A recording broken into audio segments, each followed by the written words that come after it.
যে কোটা পীর এসতেছে ওর সামনে এইগুলো ধরিয়ে দিয়ে দেখো যে ওরা পীর কিনা, তারপরে সেই পীরগুলো নেবেন।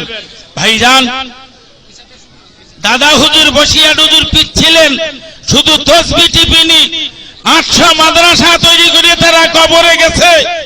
আর এ জামানার পীর আর আল্লামারা শালারা টাকা আর বউ ছাড়া কিছু চিনিনি। এই বলতেছি বলিয়া আমার কে কোন দোষ হচ্ছে? মাতিন সাহেব শুধু বলে তুই ভাষা সামলে বল, ভাষা সামলানোর জায়গা আছে। সুন্নাতুল জামাত সংগঠনের নেতৃত্বে এখন ৭৩টা মাদ্রাসা চলছে। খুব শিগগিরই আপনারা আমাদের ৮-১০টা মাদ্রাসার ভিত চলছে, ভিতির কাজ চলছে, সেগুলো খুব শিগগিরই আমাদের ৮০টার বেশি মাদ্রাসা ছাড়িয়ে যাবে।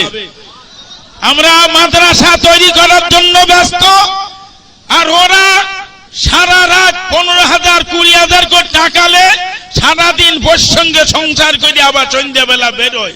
আমার কাছে সারাদিন মাদ্রাসা, সারা রাত মাহফিল, এটা খারাপ কথা না গো। দেশি বাংলায় বলিছি, ওরা টাকার পিড়ি ছাড়া, টাকার বউ ছাড়া কিছু জানে না। আমরা মাদ্রাসা মসজিদ ছাড়া এ জাত কি করে বাঁচবে? শুধু এই চিন্তা আমাদের মাথায়। ফুরফুরা পীর আবু বকর,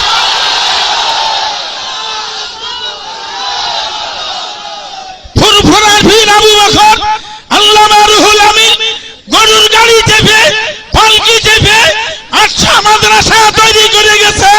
আজকে তোমরা কটা মসজিদ আর মাদ্রাসা তৈরি করেছো? দাদা হুজুর ইন্তেকাল করেছেন ৭৭ বছর, আল্লামা রুহুল আমিন ইন্তেকাল করেছেন ৭০ বছর। ৭০-৮০ বছর আগে এই দেশের মাটিতে ৮০০ মাদ্রাসা তৈরি করে গেছে। আজকে দেশের ভিতরে ৫০ বছরের ভিতরে দেওবন্দীদের কোনো অস্তিত্ব ছিল না।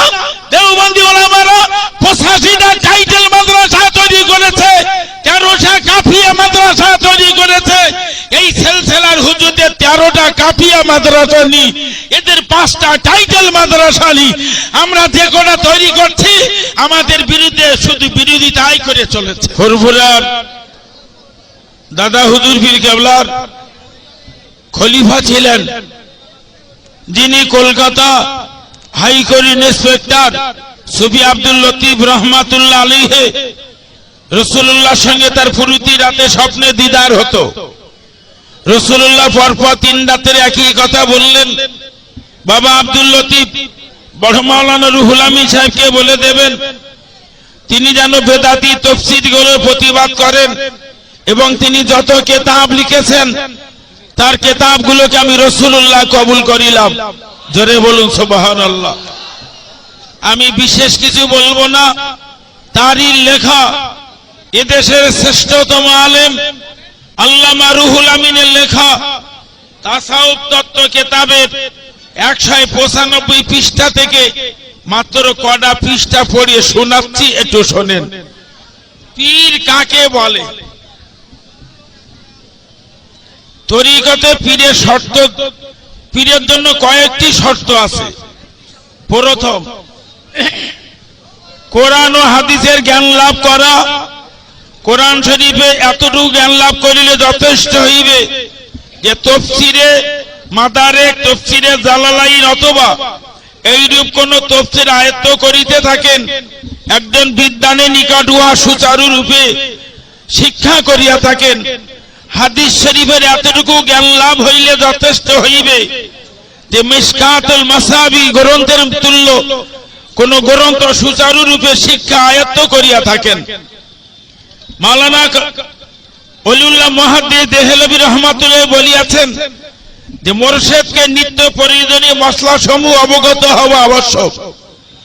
কোরআন ও হাদিসের জ্ঞান লাভ করা তরিকতের পীরের পক্ষে এজন্য আবশ্যক বলিয়া উল্লেখ করা হইয়াছে যে মুরিদকে শরীয়তের করণীয় নিষিদ্ধ বিষয়গুলি উপদেশ দান করা এবং তৎপরে মুরিদকে উক্ত বিষয় সমূহ অনুকরণ করা শিকার উক্তিভুক্ত।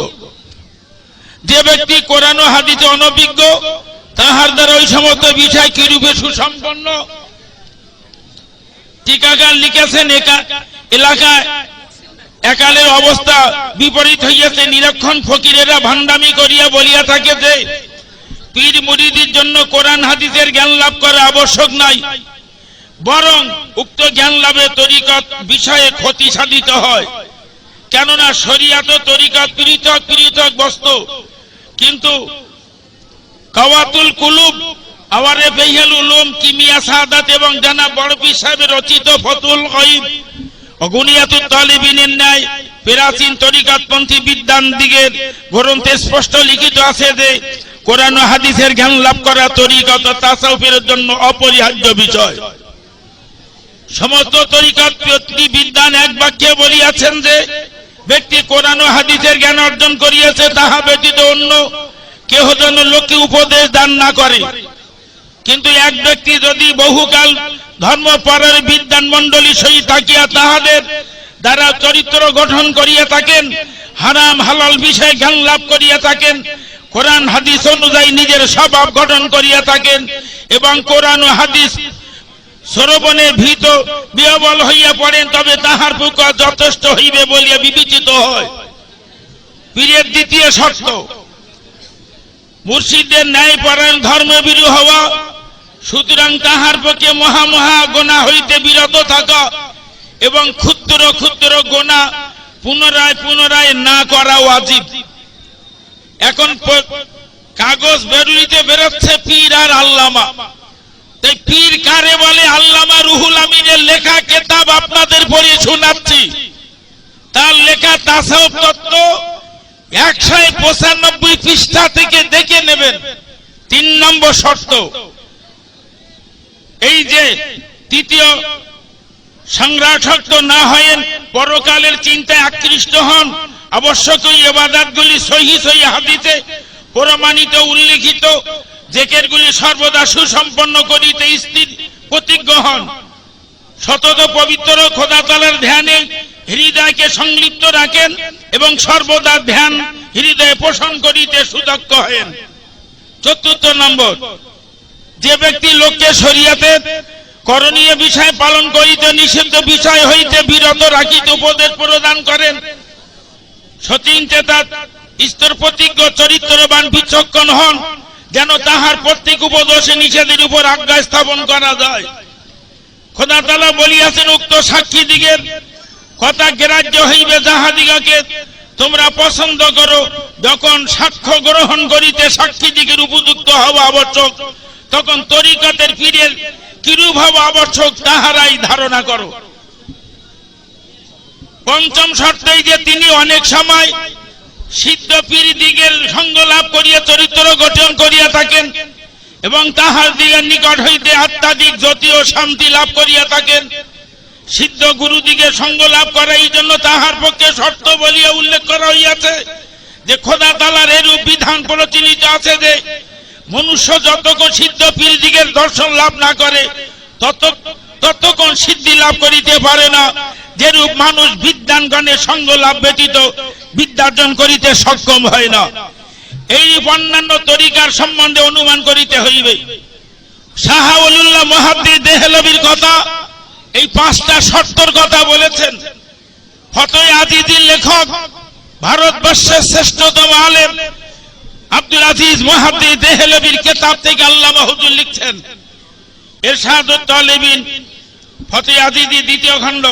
পীর মুর্শিদ হইবার জন্য কয়েকটি শর্ত আছে। প্রথম এই যে তাফসীর ও হাদিস শিক্ষা সম্পূর্ণ আয়ত্ত করিয়া থাকেন, 1 নম্বর শর্ত। দ্বিতীয়, ফিকহ বিদ্যা সম্পূর্ণ শিক্ষা করিয়া থাকেন। তৃতীয়, তর্কশাস্ত্র, নহু, সরফ ইত্যাদি আরবি ব্যাকরণ শিক্ষা করিয়া থাকেন। চতুর্থ, ইলমে তাসাউফি কিতাব শিক্ষা করিয়া থাকেন। পঞ্চম, বিদ্যা সঞ্চয়ের পর ইন্দ্রিয় দমন করিয়া থাকেন। ষষ্ঠ, মুর্শিদের নিকট বাতিনি ইলম শিক্ষা করিয়া থাকেন। সপ্তম, কামালিয়াতের নূর ও ফায়েজ সম্পূর্ণরূপে লাভ করিয়া থাকেন। অষ্টম, পীর এক কামেল তাহাকে মুরিদ করিবার অনুমতি দিয়া থাকেন।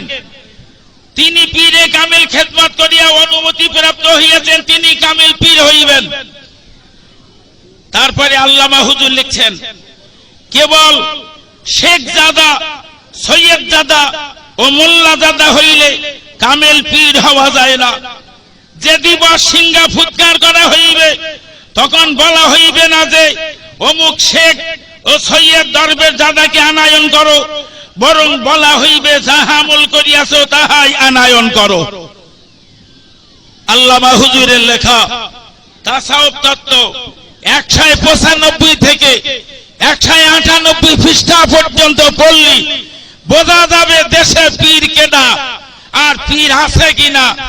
কাগজ ছাপাচ্ছে, ঘরে সব নামের আগে লিখতেছে পীর আর আল্লামা। কেডা যে আল্লামা আর কেডা যে পীর সব এতে হুজুর লিখে দিয়েছে। একটু ভালো করে হুজুরের এই লেখা কিতাবটা পড়বেন। আমি আর বাড়াবো না। বসিয়াট হুজুর আমাদের জন্যই যথেষ্ট নাকি বলেন? আরে আল্লামা রুহুল আমিনের কিতাবের উপরে এদেশের আলেমের কলম চালানোর ক্ষমতা আছে নাকি? আল্লামা রুহুল আমিনের চেয়ে কিতাব বোঝা আলেম এদেশে কেউ আছে নাকি? আল্লামা রুহুল আমিনের কিতাব কি আপনারা সবাই মানেন? তাহলে এই কিতাবটা দেখে নেবেন। হুজুর আল্লামার লেখা তরিকত দর্পণের 195 থেকে 98 পৃষ্ঠা পর্যন্ত আপনারা সতর্ক থাকুন। আপনাদের ধন্যবাদ দিচ্ছি যে এত কিছুর পরেও আপনারা আমাদের সহযোগিতা হিসাবে কাজ করে এসেছেন। আমাদের মাদ্রাসাগুলোয় এত টাকা খরচ হচ্ছে, আপনারা দিয়েই যাচ্ছেন। আলহামদুলিল্লাহ, আমরা দোয়া চাই আল্লাহ যেন কিয়ামতের দিন দাদা হুজুর আর বসিয়াট হুজুরের সঙ্গে আমাদের সকলের হাসর নাসর করেন। আলোচনা ত্রুটির জন্য ক্ষমা চেয়ে শেষ করলাম।